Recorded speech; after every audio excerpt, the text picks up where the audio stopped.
पूरी दुनिया आज क्लाइमेट चेंज और ग्लोबल वार्मिंग जैसी समस्याओं से जूझ रही है।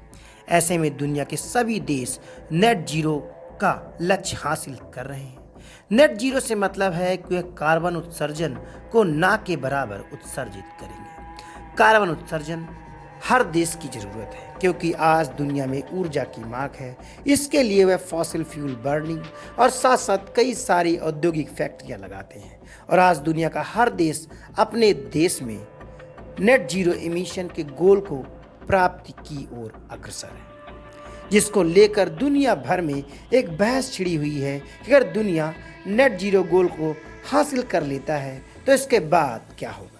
क्या दुनिया से क्लाइमेट चेंज की समस्या का खात्मा हो जाएगा? इस पर वैज्ञानिकों की क्या राय है और इस पर हालिया रिपोर्ट क्या कहती है, इस पर आज हम विस्तृत चर्चा करने वाले हैं। आप देख रहे हैं N1 न्यूज़। कृपया हमारे चैनल को सब्सक्राइब, ज्वाइन और शेयर जरूर करें। साथ ही बेल आइकन को दबा दें ताकि फ्यूचर में आने वाली सभी वीडियो अपडेट्स आप तक पहुंचती रहें। पूरी दुनिया भर में जलवायु परिवर्तन के प्रभाव से निपटने के लिए नेट जीरो का लक्ष्य हासिल करने की होड़ मची हुई है। इस पर वैज्ञानिकों का कहना है कि नेट जीरो को अंतिम लक्ष्य मानने की बजाय केवल एक खास पड़ाव ही समझा जाना चाहिए, क्योंकि जहां इंसान इसके तापमान से बचना चाहता है तो सबसे पहला लक्ष्य नेट जीरो इमिशन गोल को हासिल करना है। लेकिन इसके आगे भी समूची मानवता और दुनिया के सामने कई सारी चुनौतियां हैं। फिलहाल साइंटिफिक कम्युनिटी में एक तगड़ी बहस चल रही है कि यह लक्ष्य हासिल करने के बाद इंसानी सभ्यता किस तरह से रिएक्ट करे।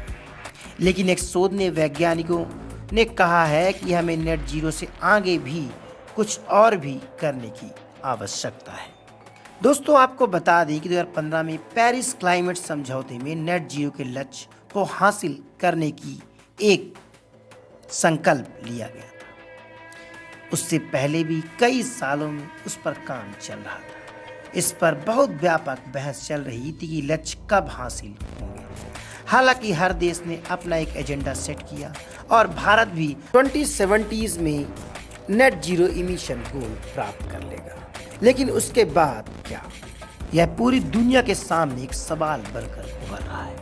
इसी पर संयुक्त राष्ट्र की inter governmental panel of climate change यानी IPCC 2033 के रिपोर्ट में कार्बन डाइऑक्साइड के नेट जीरो पर कहा है कि ऐसा होने पर दुनिया के तापमान में स्थायित्व आ जाएगा।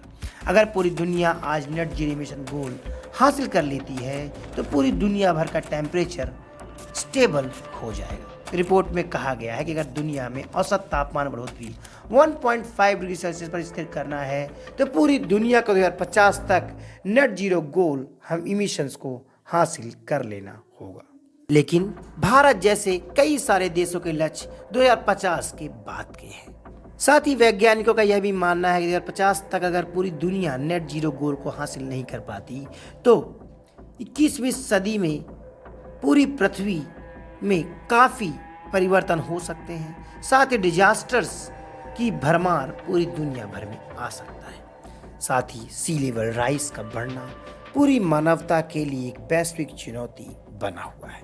इस रिपोर्ट में क्लाइमेट चेंज और ग्लोबल वार्मिंग से होने वाले पूरे ब्रह्मांडी परिवर्तन के बारे में कहा गया है, क्योंकि हमारी पृथ्वी ही हमारा ब्रह्मांड है जिस पर हमारा जीवन निर्भर होता है।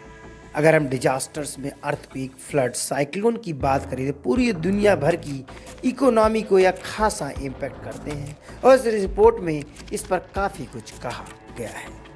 तो वैज्ञानिकों का मानना है कि नेट जीरो के आगे भी कई सारे कदम पूरी दुनिया भर को उठाने होंगे अगर हमारी पृथ्वी को जीने लायक बनाए रखना है।